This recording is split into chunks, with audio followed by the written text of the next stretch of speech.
করছি, এই গানটাও জুবিনদার করা। আজকে আমি যেখানে দাঁড়িয়ে আছি, নর্থ ইস্ট থেকে এখানে এসেছি, সেখানে 90% অবদান জুবিনদার রয়েছে। জুবিনদা আমাকে তৈরি করেছে, জুবিনদার জন্য আজকে আমি মিমি।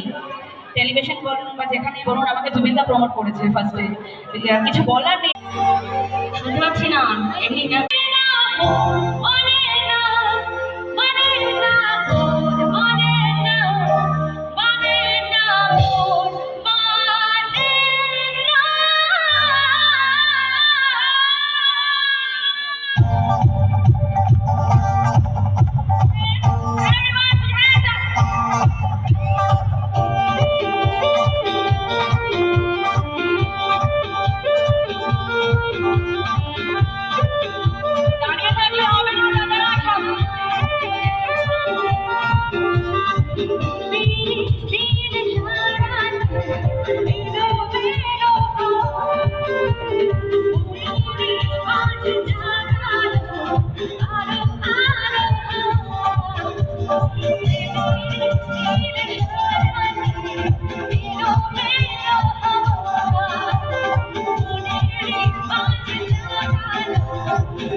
Come here, in the front of me, please.